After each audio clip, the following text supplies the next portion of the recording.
వార్తలకు పునఃస్వాగతం.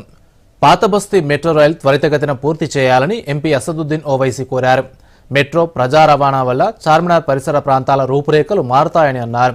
మెట్రో ప్రాజెక్టుతో ఇళ్లు, దుకాణాలను కోల్పోతున్న వారికి హైదరాబాద్ కలెక్టర్ కార్యాలయంలో పరిహారం అందజేశారు. ఈ కార్యక్రమంలో పాల్గొన్న అసదుద్దీన్ ఓవైసీ మాట్లాడుతూ ఆస్తులు కోల్పోయిన అందరినీ ప్రభుత్వం అన్ని విధాలా ఆదుకుంటుందని హామీ ఇచ్చారు. Metro rail MD NVS Reddy మాట్లాడుతూ ఎంజీబీఎస్ నుంచి చాంద్రాయణగుట్ట వరకు మొత్తం 1100 ఆస్తులను నోటిఫై చేశామని అన్నారు. చదరపు గజానికి 81,000 రూపాయలు చెల్లిస్తున్నామని అన్నారు. మెట్రో రైలు వల్ల మెరుగైన రవాణా సదుపాయాలు అందుతాయని అన్నారు. లబ్ధిదారుడు మీర్జా బకార్ అలీ మాట్లాడుతూ ప్రభుత్వం అందించిన సహాయం బాగుందన్నారు. మెట్రో రైలు వల్ల ప్రజలకు అనేక ఉపయోగాలుంటాయని తెలిపారు.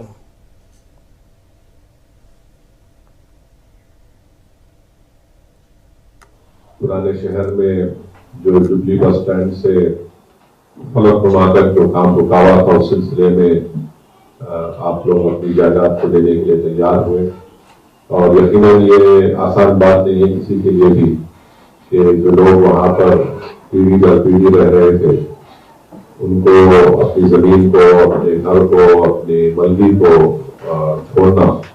ముఖ్యమంత్రి రేవంత్ రెడ్డి గారు ఎప్పుడు చెప్తా ఉంటారు, ఇది పాత నగరం కాదు, ఇది అసలు నగరం అని చెప్పేసి, ఇది ఓల్డ్ సిటీ కాదు, ఒరిజినల్ సిటీ అని చెప్పేసి, మీరు ఒరిజినల్ సిటీలో మంచి డెవలప్మెంట్ తీసుకురండి అని చెప్పేసి మాకు అనేక సార్లు ఆయన ఇన్స్ట్రక్షన్స్ ఇవ్వడం జరిగింది. నాగోల్ దగ్గర కనెక్షన్ ఇస్తున్నా ఉన్నాం. సో నాగోల్ దగ్గర మొదలుపెట్టి ఎల్బీ నగర్ నుంచి ఓవైసీ హాస్పిటల్, డిఆర్డిఎల్, ఆ తర్వాత చంద్రాయణగుట్ట దగ్గర జంక్షన్ చేస్తూ ఉన్నాము.